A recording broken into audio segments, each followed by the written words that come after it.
Sejarah Museum Van der Burg. Benteng Van der Burg pertama kali dibangun pada tahun 1760 atas perintah Sri Sultan Hamengkubuwono I dan pemerintahan pihak Belanda yang saat itu dipimpin oleh Nicholas Hartig yang menjabat sebagai Gubernur Direktur Pantai Utara Jawa. Adapun dari awal tujuan pembangunan benteng ini adalah untuk menjaga keamanan keraton.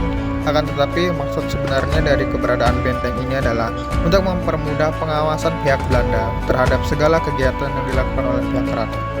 Pada tahun 1992 sampai sekarang, berdasarkan SK Kemendikbud Profesor Dr. Fuad Hasan, tanggal 23 November 1992, secara resmi museum ini telah menjadi museum khusus perjuangan nasional dengan nama Museum Van der Burg di Yogyakarta.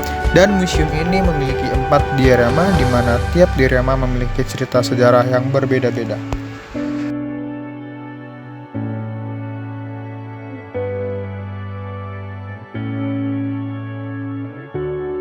Diorama 1 menjelaskan tentang perjuangan Pangeran Diponegoro dan pembuatan Selokan Mataram. Pangeran Diponegoro adalah pahlawan nasional yang memperjuangkan kemerdekaan Indonesia. Beliau lahir tanggal 11 November 1785 di Yogyakarta dengan nama asli Raden Mas Santowiryo, putra dari Sri Sultan Hamengkubuwono yang ketiga, menjadi salah satu pahlawan yang dikenal sebagai pemimpin perang Diponegoro. Pangeran Diponegoro meninggal pada 8 Januari 1855 di Makassar, Sulawesi Selatan. Beliau meninggal di usia 69 tahun. Selokan Mataram merupakan salah satu peninggalan sejarah yang masih bisa disaksikan hingga saat ini. Peninggalan tersebut berupa saluran yang mengalir dari barat ke timur menghubungkan Sungai Proko dan Opak. Sejarah pembangunan Selokan Mataram dimulai pada masa pemerintahan Jepang. Saat itu banyak masyarakat yang dikirim ke berbagai daerah dan dijadikan kerja paksa atau rumusa. Mereka terpaksa membangun berbagai infrastruktur untuk mendukung kepentingan militer Jepang.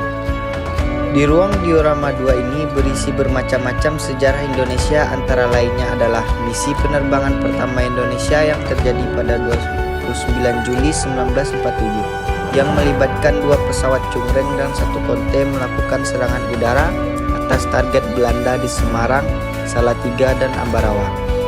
Dan sosok Ibu Fatmawati, sang penjahit bendera pusaka merah putih, serta mesin cetak koran yang dapat mencetak 1000 eksemplar setiap jamnya pada masa itu. Ada juga macam-macam uang peninggalan pada masa pasca kemerdekaan dan juga sejarah terbentuknya Palang Merah Indonesia di Yogyakarta pada 27 Oktober 1945 yang juga memiliki peran penting dalam membantu korban perang ketika terjadi aksi pelucutan senjata Jepang di Kota Baru. Kemudian di diorama 3 ini juga terdapat sejarah Panglima Besar Jenderal Sudirman masuk ke kota Yogyakarta. Pada tanggal 19 Desember 1948, kota Yogyakarta diserang oleh Belanda. Dengan situasi tersebut, Jenderal Sudirman memilih berjuang di medan gerilya.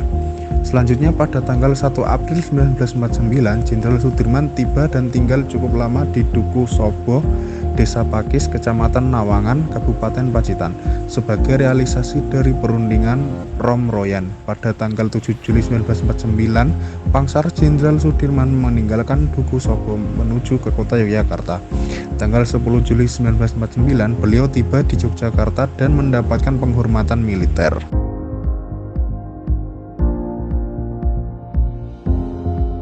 Di diorama 4 ini menjelaskan tentang G30 SPKI di Yogyakarta. Peristiwa G30S tidak hanya soal penculikan dan pembunuhan 6 jenderal dan 1 perwira di Jakarta. Di Yogyakarta, 2 perwira TNI AD menjadi korban peristiwa berdarah ini. Brigjen Katamso Darmokusumo, Komandan Korem 072 Pamungkas menjadi korban tragedi G30S 1965 di Yogyakarta. Pembunuhan terhadap Katamso terjadi ketika 7 perwira di Jakarta telah menjadi korban.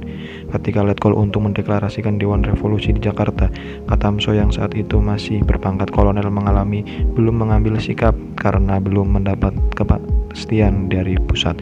Mengutip buku Peristiwa Pemberontakan G30 SPKI 1965 di Yogyakarta dan sekitarnya, karya Sriwidya Astuti dan Syamsul Arifin, rencana pemberontakan militer yang terafiliasi dengan Dewan Revolusi di Yogyakarta ternyata dikoordinasi oleh bawahan Katamso, yakni Mayor Mulyono.